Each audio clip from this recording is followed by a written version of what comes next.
सादर अभिनंदन मित्रों, मैं अंशु शर्मा एक बार फिर आपके सामने उपस्थित हुई हूँ। करवा चौथ की विधि कैसे पूजा करें, हम करवा की पूजा कैसे करें और करवा चौथ का व्रत कैसे रखें, तो इसके बारे में मैं आपको बताने जा रही हूँ। तो करवा चौथ वाले दिन इस बार क्या है, भद्रा का साया पड़ रहा है। तो भद्रा का साया सुबह 6 बजे से लेकर 6:47 तक है।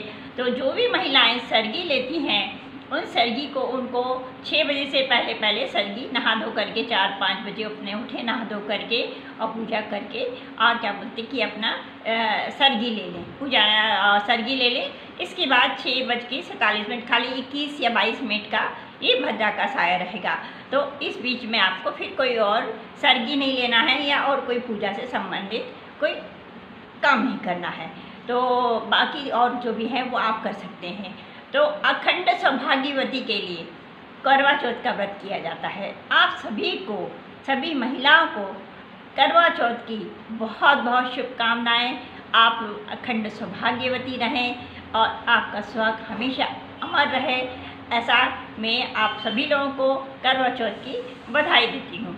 तो करवा चौथ वाले दिन हमको करना क्या है, करवा लेकर के आते हैं हम। तो 2 करवा लेकर के आते हैं या एक करवा और एक जल का लोटा रखिएगा अपने पास में। करवे में जो है जल मिला लीजिएगा, जल रख दीजिएगा। और जो उसकी जो सूंड टाइप जो होती है ना, जो करवे में टोटी लगी रहती है, लोग आजकल तरह तरह के बहुत सुंदर सुंदर करवे मिलते हैं, तो वो गणेश जी की सूंड का प्रतीक मानी जाती है। इस दिन हमको अपने श्रृंगार की सामग्री किसी दूसरे को नहीं देना चाहिए। इस दिन खाली इसी दिन के लिए लीजिए, आप हमारा ले लीजिए, हमारा पहन लीजिए, चाहे अपना रिश्तेदार हो, चाहे भाई बहन हो, चाहे कोई भी हो, कोई भी, तो अपनी श्रृंगार की सामग्री किसी को नहीं देनी है। इस दिन का सबसे बड़ा महत्व यह है, इस दिन अपने पति से अपनी मांग भरवाई जाए, अपने पति से अपनी मांग भरवाई चाहिए। देखिएगा कि उस समय कितना सुखद पल रहता है वो, कि हम अपने पति से अपनी मांग भरवा रहे हैं। और अपनी मन में सभी ये कामना करिएगा कि ऐसा ही हम इसी तरीके से रहें और ये ऐसा ही हम पति की मांग भरते हुए हम इसी प्रकार से जो भी आप अपने मन में बोलना चाहें वो इस तरीके से आप बोलिएगा। और फिर हमको करवा की पूजा करनी है। करवे थोड़ा सा गेहूँ रखना है, करवे के नीचे गेहूँ रखना है और दिया जलाना है, जोत जलानी है। 4 बजे के करीब हमको पूजा करनी है। जो निर्जला व्रत रख सकते हैं वो निर्जला व्रत रखिएगा, और नहीं रख सकते हैं जिनको कोई आजकल कई बीमारियाँ चल रही हैं कि नहीं ये दवाई खाना ही है, नाश्ता करके दवाई खानी है, तो आप लोग फल फ्रूट ले सकते हैं, दूध ले सकते हैं और इस तरीके से आप अपनी दवाई ले करके आप अपने करवा चौथ माता का पूजा कर सकते हैं। शाम को 4 बजे के करीब आप करवा चौथ की पूजा कीजिएगा, करवा रखिएगा। जो 2 सीके रहती हैं वो सीके दी रहती हैं, उनको भी उल्टा सीधा ऐसा करके और रखिएगा और उसमें उसको नीले धागे से बांध करके भगवान गणपति जी और करवा माता के सामने रख दीजिएगा और उनसे अपनी मनोकामना बोल दीजिएगा।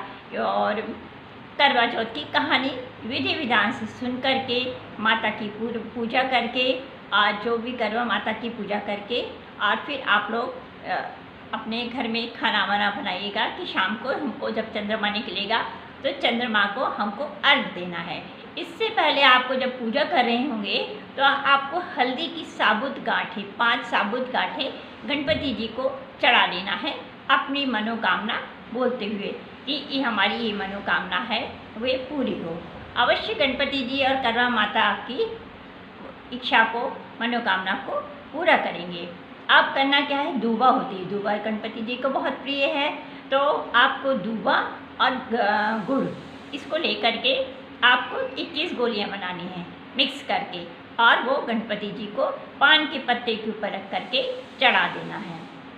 वो चढ़ाने के बाद में फिर वो बाद में दूसरे दिन वो आपको गाय को खिला देना है। ऐसे ही सिंपल गुड़ की 21 गोलियां बनानी है। 21 गोलियां बना करके वो भी आपको गणपति जी को चढ़ानी है। वो भी आपकी इच्छित मनोकामना के लिए, आपके परिवार की सुख समृद्धि के लिए मनोकामना कहते हुए आप गणपति जी को अर्पित करेंगे। करवा माता से प्रार्थना करेंगे कि ये जो हमारी सारी परेशानियाँ चल रही हैं या जो भी आपकी मनोकामना है, नहीं है आपको कोई परेशानी तो आप मनोकामना बोलते हुए आप भगवान से, माता से प्रार्थना कीजिएगा कि हमारी जो भी हमारी मनोकामना है वो मनोकामना हमारी पूरी हो। इस तरीके से आप करवा की पूजा कीजिएगा। और कहानी सुन करके रात को जब चंद्रमा निकले तो चंद्रमा को अर्घ दीजिएगा।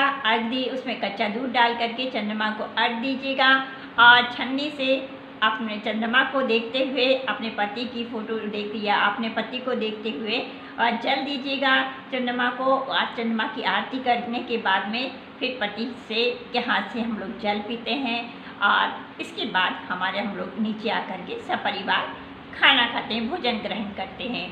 तो ये हो गई करवा चौथ की कहानी की। और करवा चौथ का इस दिन हमको मैंने फिर से एक बार देना चाहती हूँ कि अपने श्रृंगार की सामग्री किसी को नहीं देना है। और उस दिन हम जब अपने मांग भरवाएंगे अपने पति से तो वो जो क्षण होगा वो हमारे लिए बहुत ही अलौकिक क्षण होगा। आप लोगों को सभी को एक बार करवा चौथ की बहुत बहुत शुभकामनाएं। आप सभी महिलाओं को अखंड सौभाग्यवती रहें आप लोग सब लोग, और आपका सुहाग अमर रहे, यही मेरी कामना है। आगे मैं आपके लिए कुछ और ऐसे ही अच्छे और सटीक उपाय लेकर के आऊँगी जो कि आपके घर को सुख समृद्धि शांति धन बरकत से भर दे। तो अभी आप सभी लोगों को एक बार फिर करवा चौथ की बहुत बहुत शुभकामनाएं। मैं अभी आपसे विदा लेती हूँ। जय श्री राम, हर हर महादेव।